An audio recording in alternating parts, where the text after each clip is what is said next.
entre claxons, gritos, mentadas de madre. Mi querido Jaime, te saludo con mucho gusto. ¿Cómo estás? ¿Cómo estás, querido Vicente? Fíjate que nada más verte en este trajinar cotidiano de estos días, sobre todo, me acordé de una vieja, bueno, de una enfermedad que he padecido y que sospecho que tú también padeces, que se llama la neurosis del reportero y del enviado especial. Que, ¿sabes cuáles son los síntomas de esta neurosis del enviado A, especial y al periodista? a ver.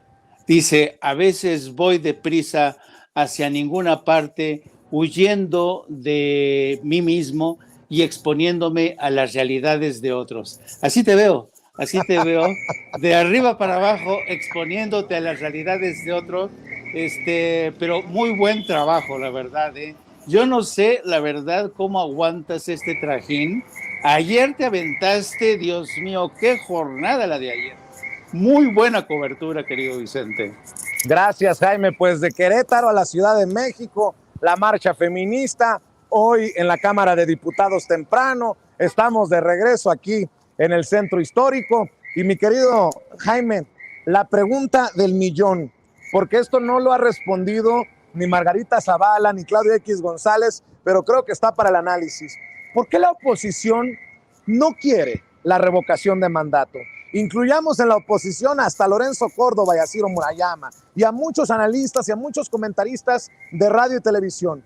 ¿Por qué la oposición? ¿Por qué esos que no comulgan con la cuarta transformación, que no quieren al presidente Andrés Manuel López Obrador, tampoco quieren la revocación de mandato? Pareciera que hasta ilógico resulta. Si no quieres al presidente, si consideras que lo está haciendo tan mal, ¿por qué no ir a una consulta de revocación de mandato?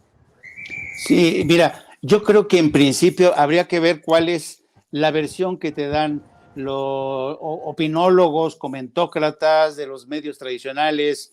Te dicen ellos, bueno, no tiene sentido una revocación de mandato si ya sabemos que el resultado va a ser que todo el mundo va a votar o una gran mayoría va a votar a favor del presidente. Luego entonces no tiene ningún sentido, es un ejercicio inútil, vamos a gastar recursos, patatín, patatá, ¿no? Ese es el argumento que te han vendido. Pero yo lo que creo más bien, querido Vicente, es que tienen miedo, y te voy a decir de qué tienen miedo. Ponte a pensar, querido Vicente. En el curso de los últimos 2 años y medio, han gastado millonadas de recursos pagando a periodistas, a pseudoperiodistas como Loret de Mola, comprando a medios, presionando a grandes corporaciones para que publiquen en medios como The Financial Times, en medios como el Washington Post, en medios como The Economist, y el que se saca la medallita, la estrellita, es el Washington Post. Es una retahíla de artículos hechos uno tras otro por Leoncito Krauss y Carlos Loret de Mola. Y en todos cuestionando, hablando de un presidente intolerante, hablando de un presidente que no respeta las reglas de la democracia ni de la Constitución, hablando de un presidente que es un hombre que no tolera la crítica, que se aprovecha de su púlpito presidencial para intimidar, para censurar, para atacar a los medios de comunicación. Y dicen que México, incluso, y esto lo dice la oposición, es un Estado fallido, no se respetan las libertades. Hemos visto en el curso de las últimas horas esta campaña, este intento por vendernos la historia de que la marcha de las mujeres iba a ser un desastre, ¿no?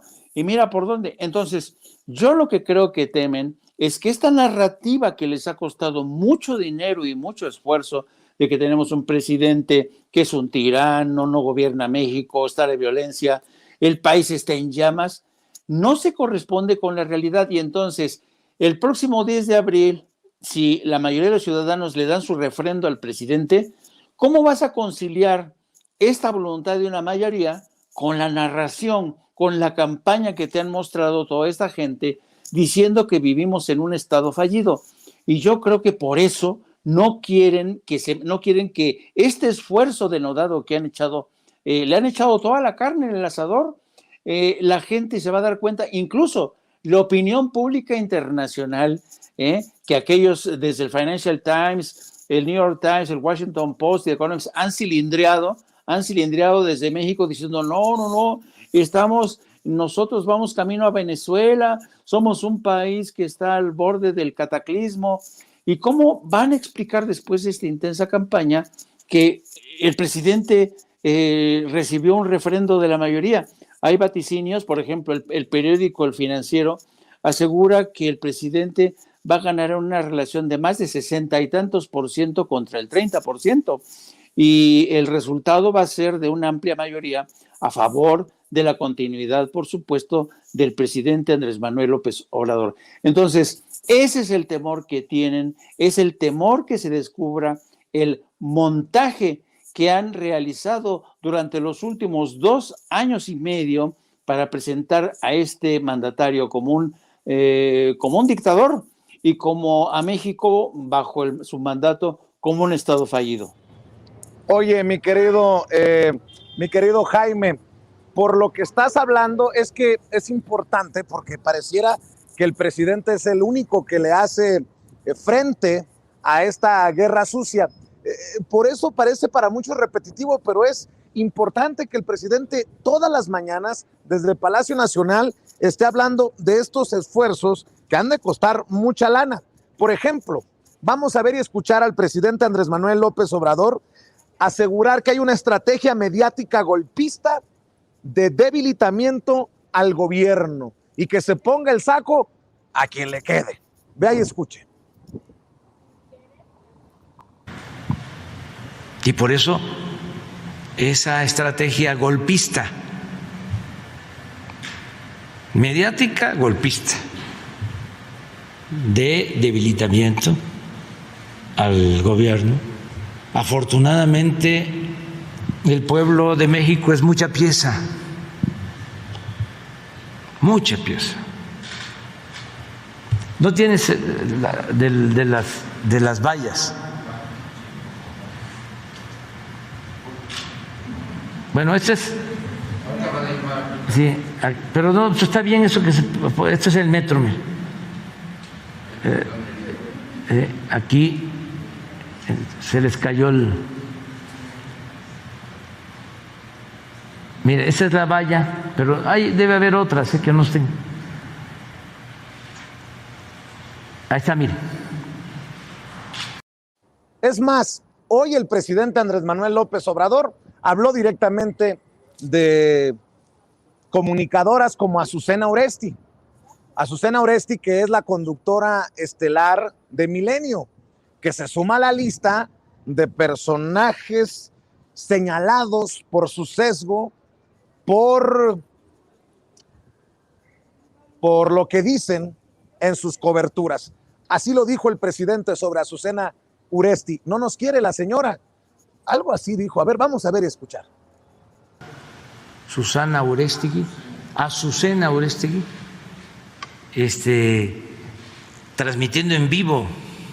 Bueno, cuando se trata de una movilización así, transmiten en vivo todos los medios. Es como cadena nacional. Pero hasta chistoso, ¿no? Porque se quejaba de que se estaba amurallando la ciudad, ¿no? ¿No tienes ahí su texto? Y luego le contesta Pedro Miguel que no se estaba dando cuenta que ella estaba transmitiendo desde Milenio, que estaba amurallado, porque pidieron protección. Pero es claro que la señora no nos quiere. Entonces, cualquier cosa, ¿no?, lo utiliza. Por ejemplo, miren, pues esto es lo que padecemos diario y es general. A ver si le pones ¿sí?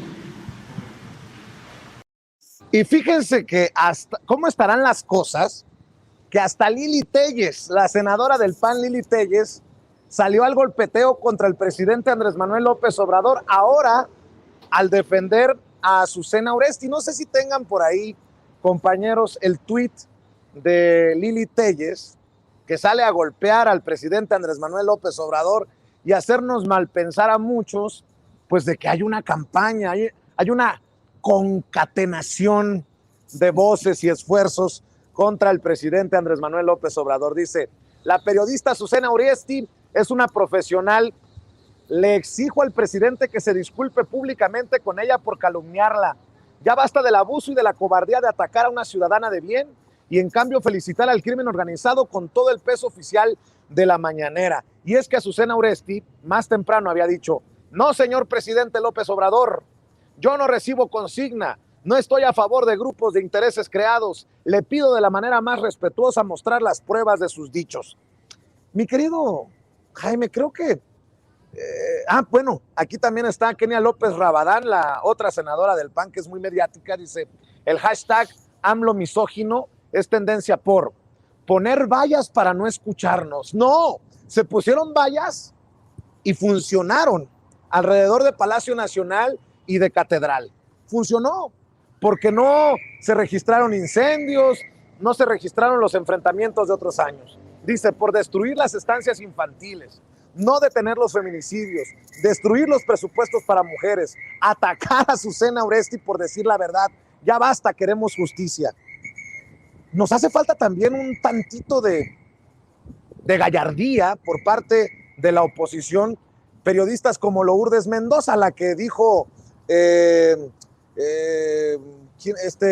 Emilio Lozoya, que a pedido de Luis Videgaray le había regalado una bolsa cara de marca. Lourdes Mendoza, por eso la conocen como Lady Chanel.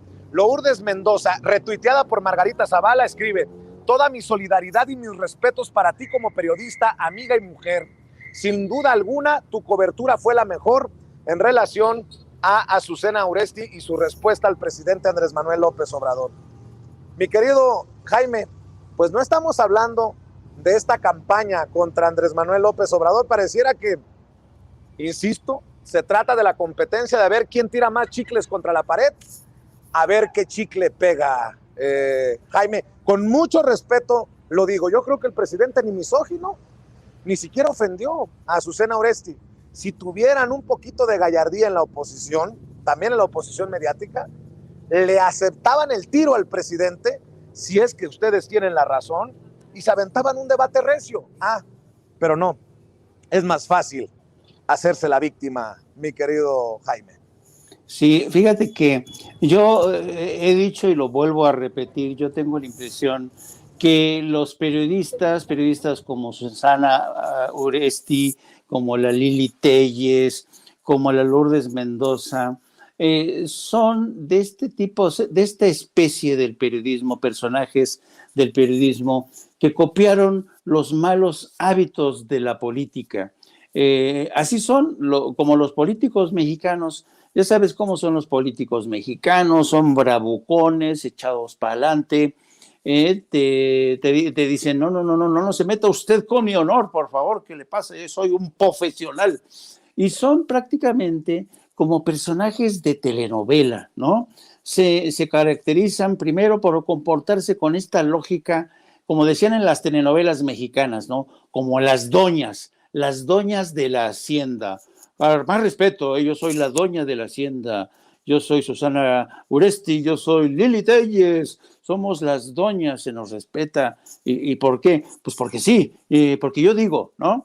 Y la verdad es que a mí no me merece ningún tipo de respeto. Jaime, sobre todo, Jaime, dime. Por favor, nada más corrige, no es Susana, porque luego va a decir que eres misógino al cambiarle el nombre, es Azucena Oresti. Azucena, doña Azucenita Oresti y Lili Téllez y Lourdes Mendoza realmente pertenecen a esta generación en donde hubo una complicidad extrema del poder político con estos periodistas y luego vienen y te dicen que ellos no defienden intereses creados, que son periodistas independientes, pero se les olvida que ellos mismos crecieron, se encumbraron bajo el beneficio, ¿no? Bajo la complacencia del poder político, que ahora dicen que ellos no defienden, ¿no? Yo creo que esta generación de periodistas le ha hecho mucho daño al periodismo en México. La gente que ve a estas mujeres que se caracterizan por eso. Es como Lili Telles. Lili Telles es muy atrabancada, es broncuda, muy echada para adelante, te manosea, te insulta al presidente, a todo lo que se mueva le insulta Lili Telles. Entonces, estas personas creen que eso sigue funcionando en el México de hoy, pero pierden de vista que los ciudadanos ya no están para el show, ya no están para el show de estas aspirantes actrices de telenovela, que la gente hoy lo que demanda es credibilidad, honorabilidad. Y además yo creo que durante todo su tiempo, y además en la larga trayectoria de personajes como Lili Telles, ha dado muestras más que suficientes para dudar de su profesionalismo, de credibilidad. No, ha hecho cosas terribles, ha acusado de todo a personajes. Yo me acuerdo a Samuel del Villar, cómo lo acusó de estar detrás de la muerte de Paco Stanley, cuando se sabía que era el crimen organizado que estaba detrás de todo esto. Luego acusó también a las autoridades del gobierno del Distrito Federal de andar detrás de ella, de acosarla. Entonces, ese tipo de personajes realmente, yo creo que no se han dado cuenta que los tiempos han cambiado, que un factor importante para seguir siendo válido o reconocido en el periodismo es que tienes credibilidad. Y si, ¿cómo dices Azucena? Azucena se llama. Sí. Y si Azucena Uresti y Lili Telles tienen credibilidad, pues yo soy sueco, querido Vicente.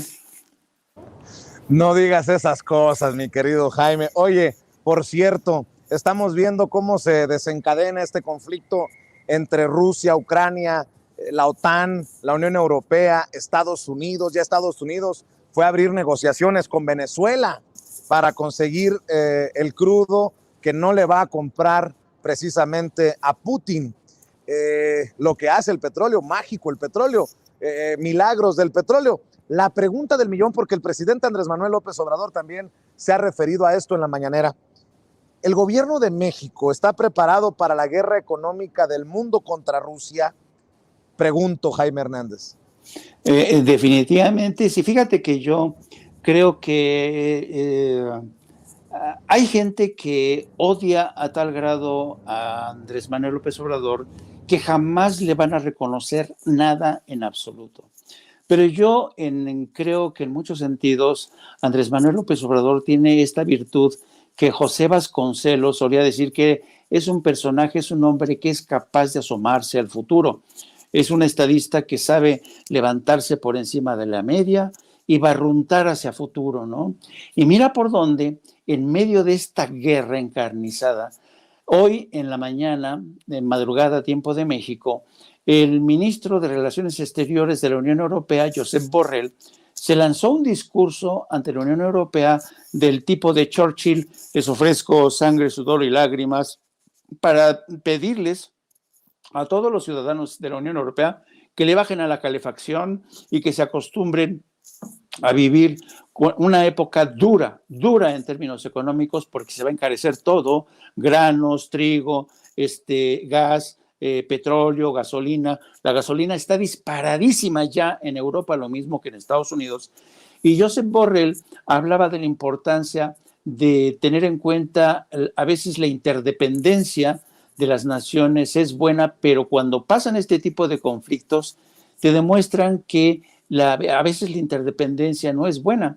Y yo pensaba, mira por dónde Andrés Manuel López Obrador ya advertía desde que anunció la compra de la refinadora de Deer Park en Houston, Texas, ya anunciaba de la importancia de ser autónomos, independientes en materia energética. ¿Y qué es lo que ha dicho el presidente? Nosotros, a diferencia de otros países, no vamos a tener problemas en el suministro de energéticos, no vamos a tener problemas en cuanto a encarecimiento ni de gasolina ni de gas, porque somos ya autosuficientes. Mira por dónde, ¿te acuerdas cuando en el PAN, cuando en el PRI le decían que era un aldeano que quería apostar por energías sucias. Mira por dónde ahora. Es como si Andrés Manuel López Obrador tuviera su bola de cristal y en esa bola de cristal hubiera adivinado, wow, una guerra, nos jodimos ya porque dependemos de las gasolinas de Estados Unidos que están ahorita en Estados Unidos en...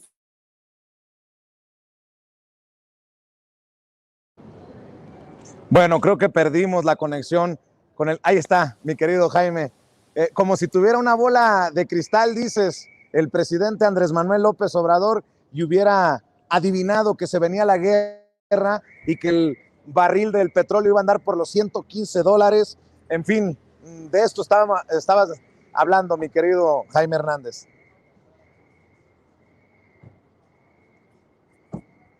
Bueno, creo que lo hemos perdido, se ha perdido la conexión, salvo que me digan otra cosa los compañeros en cabina, en controles. Creo que no tenemos al querido Jaime Hernández, con quien estábamos platicando sabrosamente aquí en Sin Censura. Gracias por el apoyo, muchas gracias por el apoyo. Aquí pasa la gente saludando en esta transmisión en vivo y en directo. Mi querido Jaime, nos hablabas de cómo ahora van a decir que tiene pacto con el diablo el presidente Andrés Manuel López Obrador, que anda adivinando el futuro. Como la bolita de cristal decías, se viene una guerra y le vamos a apostar a las energías, a los combustibles sucios. Así es. Y te acuerdas también, querido Vicente, que también hablábamos de cómo la Casa Blanca estaba pecando de arrogancia y de miopía al no ver que iba a enfrentar dificultades y seguía enfrentándose a México, a Cuba, a Venezuela. Mira por dónde. Ahora México resulta ser que es un interlocutor de excepción para seguir auspiciando el diálogo entre Venezuela y la oposición aquí en México, como se desprende de los acuerdos que se alcanzaron en Caracas. Entonces, yo creo que a veces aquellos que critican al presidente por practicar una política exterior aldeanista, aldeana, o tener una política energética, mira por dónde ahora resulta ser que el único país que no va a tener problemas, o uno de los pocos países que no va a tener problemas en medio de esta guerra que es lo que está haciendo Estados Unidos contra Rusia, es una guerra brutal económica en la que sin disparar un solo tiro quiere arrodillar a Rusia. Entonces, en medio de esta situación, México va a mantenerse, el deber del presidente es salvaguardar la integridad en nuestra soberanía y sobre todo el bolsillo de todos los ciudadanos. Y yo creo que las decisiones que ha tomado y el proyecto en materia energética, en materia incluso de diplomacia exterior frente a países como Venezuela, Cuba, ha demostrado que México no estaba equivocado. México no estaba equivocado. Así es que ya entenderás por qué motivo, por qué razón la oposición anda tan enrabietada estos días. Definitivamente, mi querido Jaime Hernández, andan enrabietados. Algunos dirían rabiosos, pero luego suena muy feo y no se me vayan a sentir. Oye, Jaime, para cerrar y encaminarme a la primera mesa de diálogo de Sin Censura Nocturno, ¿qué piensas del anuncio de que Epigmenio Ibarra se incorporará como analista? No sé si te lo he preguntado, en el programa de Ciro Gómez Leiva en Radio Fórmula. Dice Ciro que no ha tenido ni presiones, ni amenazas de despido, ni nada, ni de la empresa, ni del gobierno, para taparle el hocico a hocicones como Raimundo Rivá Palacio, que ponía el ejemplo de Ciro Gómez Leiva de cómo el presidente quiere tumbar a sus críticos. Pues Ciro Gómez Leiva ha desmentido a Raimundo Rivá Palacio. Y bueno, hoy se presenta por primera vez Epigmenio Ibarra. El presidente dice que no es suficiente para generar un balance en estos medios de comunicación y en estos programas de personajes pues conocidos como golpeadores del gobierno de la Cuarta Transformación, porque estará Epigmenio el miércoles, pero ¿qué pasa después de que se vaya Epigmenio un miércoles? ¿O qué se dirá el lunes, el martes, el jueves, el viernes? Hoy Epigmenio Ibarra creo que le puso también una tunda a Ciro Y a los que piensan como Ciro, que son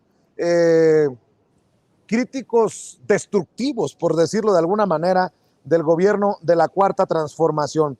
Fíjate, te voy a presentar dos extractos y ya me das tu opinión de cómo se incorporan estas voces que están a favor de la transformación de México a programas, como te decía, el de Ciro Gómez Leiva en Radio Fórmula.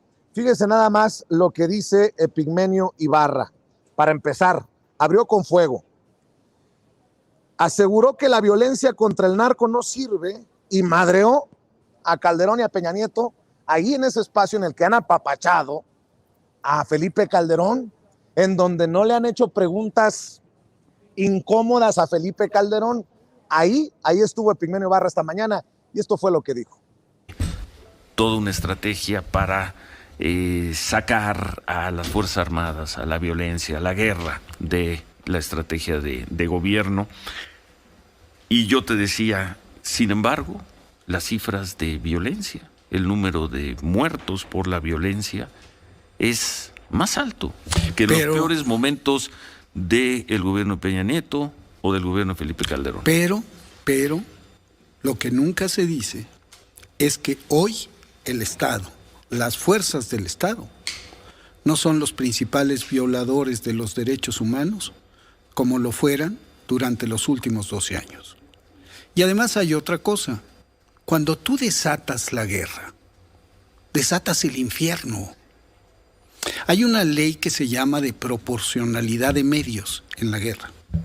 Si tú sacas un helicóptero, me obligas a mí, tu enemigo, a tener un arma antiaérea.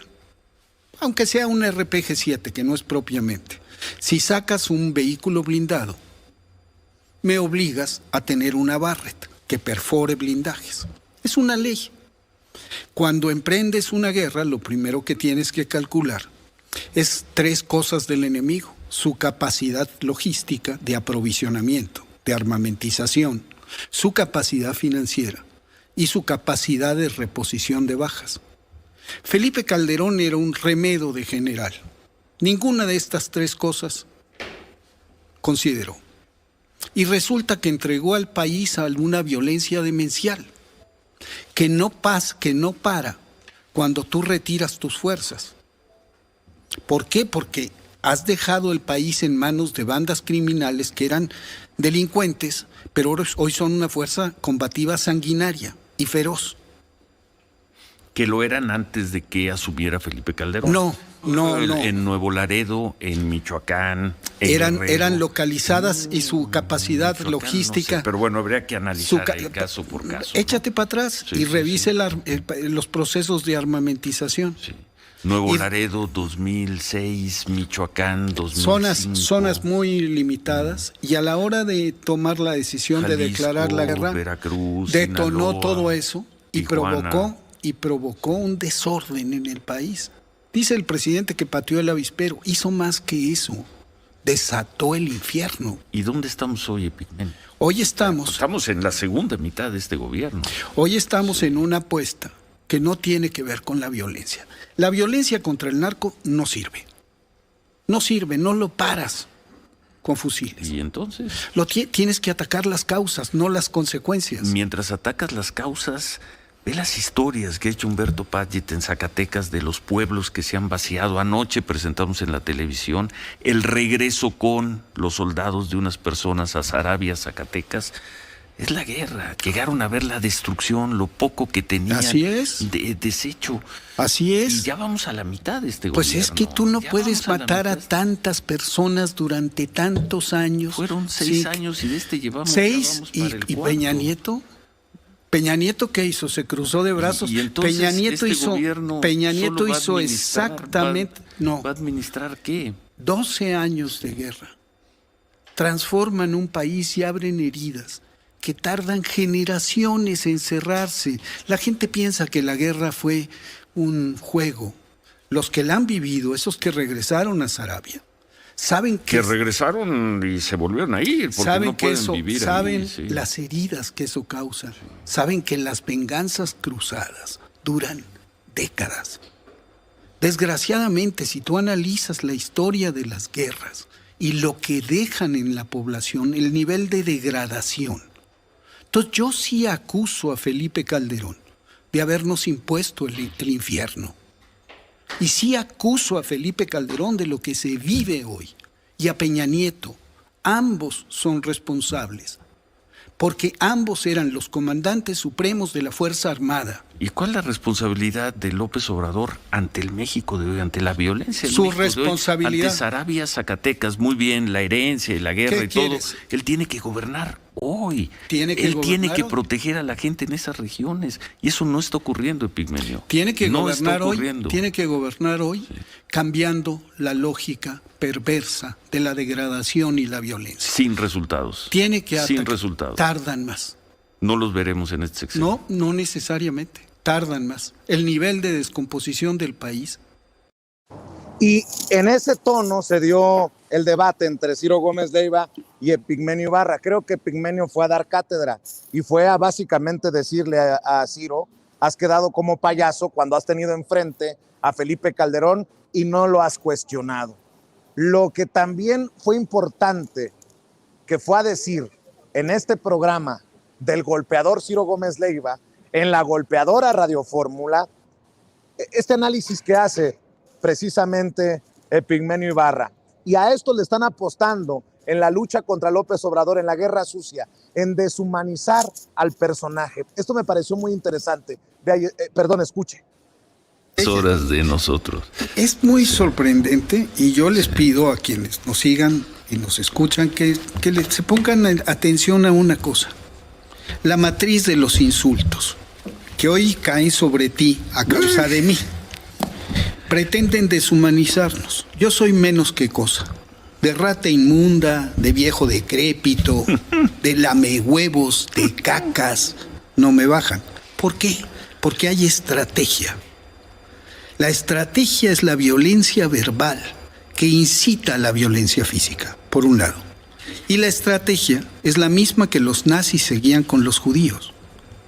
Cuando tú vuelves a tu adversario menos que cosa, es más fácil eliminarlo. Yo denuncio ese hecho del que hemos sido víctimas ahora tú y yo, del que es víctima todos los días el presidente y todos los que de alguna manera lo apoyamos. Entonces, tenemos que rescatar el valor de la palabra, considerar al otro, al que odias, al que consideras tu enemigo, un ser humano, con el que se puede debatir, con el que se puede hablar. Suena hasta cierto punto chingón la voz de Epigmenio Ibarra en estos espacios, pero yo creo que no es genuino el interés de disque pluralidad de Ciro Gómez Leiva ni de apertura de Radio Fórmula. Se están colgando del rating que les asegura una figura como Epigmenio Ibarra, pero al final esa es solamente mi opinión, es punto y aparte. Y sobre esto que decía Epigmenio Ibarra, pues por eso le han apodado, por ejemplo, ¿no?, con mucho respeto, el cacas al presidente, porque lo están buscando deshumanizar. Y ojo lo que dice Epigmenio, que después de la violencia digital, la violencia verbal, se apostaría a la violencia física. Mi querido Jaime, para cerrar, tu opinión acerca de pues esto que ha generado muchas olas, que Epigmenio Ibarra, una voz pro 4T, vaya a meterse precisamente a la cueva del lobo. Mira, yo te confieso que tengo sentimientos encontrados porque voy a ver si lo puedo articular bien mi respuesta o lo que es lo que pienso. Por un lado, una parte de mí no le hace mucha gracia que Epigmenio Ibarra vaya a codearse, por lo menos, aunque sea un día a la semana, en el programa de Ciro Gómez Leiva. ¿Por qué? Porque al igual que tú, desconfío de las intenciones reales de Ciro Gómez Leiva, y yo lo veo, este intento de invitar a Epigmenio es como un intento de taparle el ojo al macho, para que digan, ven cómo nosotros somos democráticos, somos plurales, recibimos voces que no piensan como nosotros, que nos critican, que están en la acera del frente. que es un poco el golpe de timón efímero, por cierto, que dio Carmen Aristegui cuando invitó a Pedro Miguel y a otras personas de izquierda a debatir. Al Fisgón, a debatir en su programa a propósito de historia, super reportaje que se cayó en cuestión de días, ¿no? De la Casa Gris. Entonces, esa parte de mí no le gusta mucho ese hecho, porque además es esta vieja táctica de lavar, de blanquear las reputaciones de periodistas como Ciro Gómez Leiva, poniéndolo frente a un periodista corresponsal de guerra de mucho empaque intelectual como Epigmenio Ibarra, ¿no? A mi esposo. ¿Perdón? ¿Que saluden a mi esposo? No, señora, ¿qué va pasando por aquí? Saludos a su esposo, señora. Bueno, bueno, pero otra parte de mí, fíjate, este es un tema no fácil, no es fácil, porque, y te voy a decir por qué. Pero por otro lado, yo creo que es buena idea que Epigmenio Ibarra acuda a hablar en un programa como en el de Ciro Gómez Leiva. ¿Por qué? Porque Epigmenio Ibarra tiene muchas virtudes, ¿no? Y una de ellas es que ha sido periodista. Mira, es un periodista que se pateó América Central, sabe lo que es la violencia, sabe lo que es el horror de la violencia, y yo creo que cuando lo estaba escuchando a este Epigmenio, me acordé de un libro magistral de Andreas Schedler que se llama En la niebla de la guerra.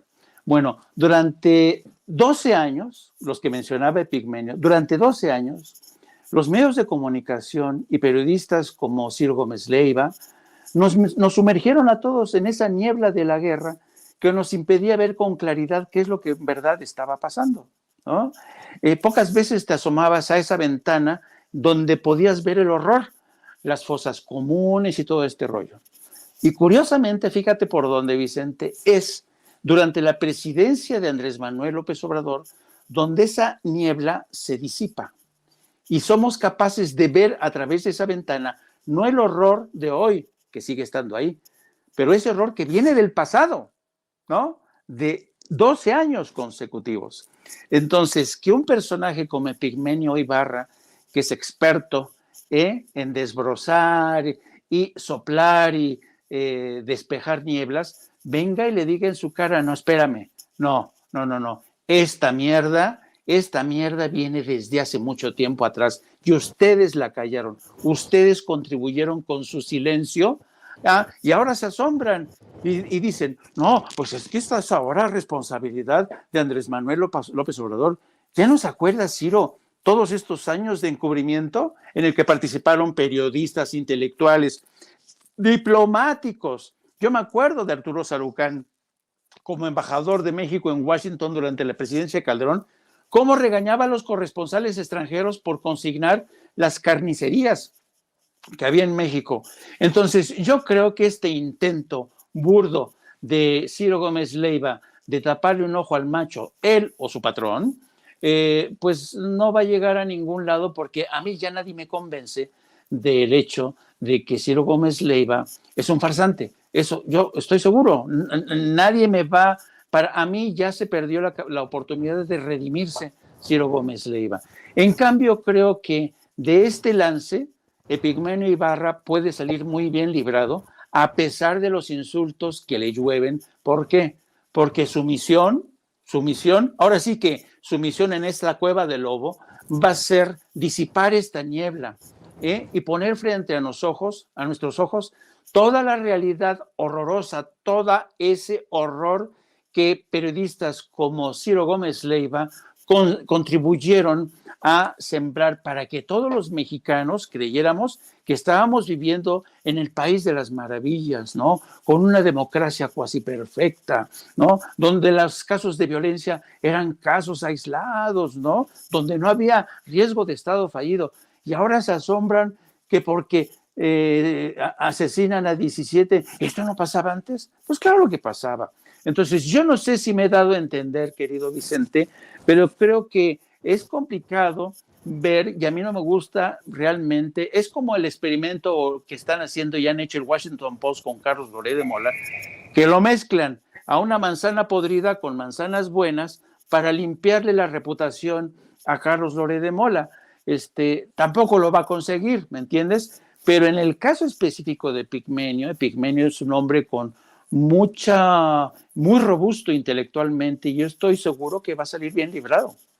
Mi querido Jaime, siempre es interesante escuchar tus opiniones y te agradezco tu paciencia. Te mando un abrazo y cerremos invitando a la gente a tu canal de YouTube para que se sigan sumando, a tus redes sociales y para que lean lo que publican en la Jornada Sin Fronteras. Así es, querido Vicente, ahí seguimos tirando del carro, tirando de la carreta, a veces como un burrito y a veces como Ulises, tratando de jalar mayor adeptos. Y para que creas que este canal no apto para cínicos, transmitimos todos los días de las 14 a las 15:30 horas, pero también nos pueden seguir a través de nuestras redes en @JaimeYourno y también a través de la sección de La Jornada Sin Fronteras, donde estamos registrando las consecuencias, el impacto de la guerra ahora mismo en Ucrania, con ya más de 2 millones de desplazados. Muchas gracias, como siempre. Otra vez, felicidades por el trabajo de ayer. Yo sé que es duro, es complicado, pero neurosis de reportero, querido amigo. Muy bien, mi querido Jaime, te mando un abrazo desde el Centro Histórico de la Ciudad de México y déjenme saludar a otros 2 amigos a quienes les tengo que ofrecer